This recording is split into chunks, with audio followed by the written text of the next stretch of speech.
Hello, thanks for visiting my reading room. I'm Nancy, reader and tutor, and small business owner of West Coast Polar Ice, Italian Ice and Frozen Specialties. And tonight we're continuing Lesson 6 in Wordly Wise Book 10, Second Edition by Kenneth Hodkinson and Sandra Adams. I think these are wonderful books of reading passages that have a lot of really wonderful words to learn. So I'll read the word and then I will read the definition and then read the reading passage. Okay, so we begin. The first word, ameliorate. It is a verb, to make better, to become better, to improve. The snowplows were put to work to ameliorate the dangerous driving conditions that resulted from the storm. Second word, baleful. It's an adjective, expressing hatred or evil, harmful, ominous. Roger gave me a baleful look when I accused him of lying.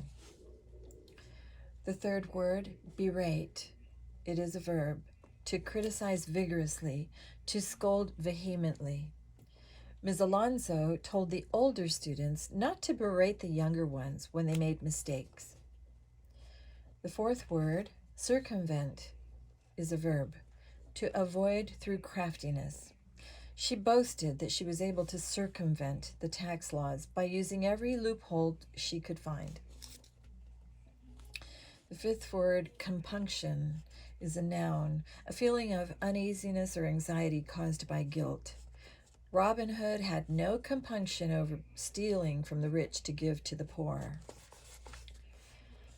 Next word, condone.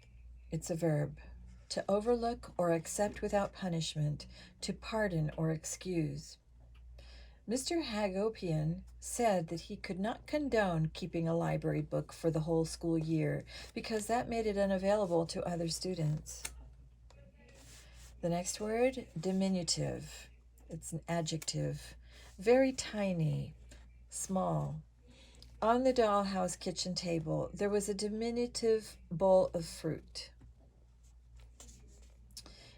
Euphemism, a noun, a polite term used to avoid directly naming something considered offensive or unpleasant. Pass away is a euphemism for die. The next word, expendable, an adjective, able to be used up and then discarded or replaced. Paper, envelopes, and pencils are expendable office items. The next word, heresy, a noun, the expression of shocking or unacceptable views. In the 1800s, the belief that women should vote was considered heresy by some. Heretical is an adjective. He held the heretical belief that only the rich should be allowed to have children. The next word, infirmity, a noun, physical or mental weakness or defect. Brittle bones is a common infirmity of the elderly. Infirm is an adjective. It's weak or feeble. Since my grandmother began lifting weights, she feels much less infirm.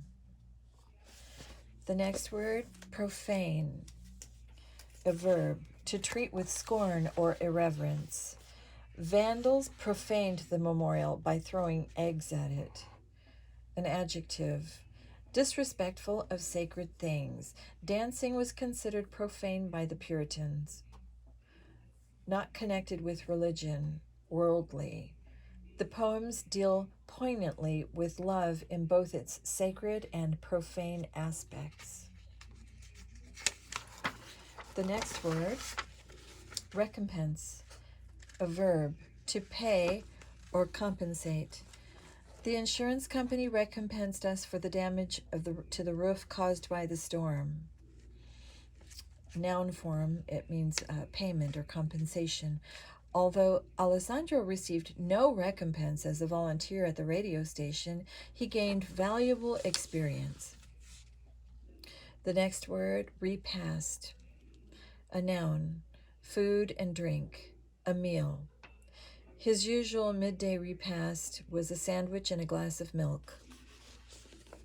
And the last word for tonight is servitude, a noun, a lack of freedom, forced labor. The United States Constitution bans involuntary servitude except as a legally justified punishment for a crime. Okay, and so you have those definitions. Now we can go on to the reading passage called A Career in the Linen Industry. Elizabeth Bentley was awakened by her mother each morning at 3 a.m. Breakfast was a meager repast, usually no more than a crust of bread, after which Elizabeth set off on the 2-mile walk to the linen factory in England where she worked. Fearful of being late, she often forced herself to run. The factory gates opened at 5 a.m., and Mr. Burke, her employer, did not condone tardiness. She would be beaten if she were late. Removing full spools of thread from the frames on which they were spun and replacing them with empty ones, Elizabeth worked swiftly under the baleful eye of the factory overseer. He would berate her if she dawdled and felt no compunction about beating her if his threats were not heeded. Hundreds of others worked alongside Elizabeth, and beatings were frequent on the factory floor.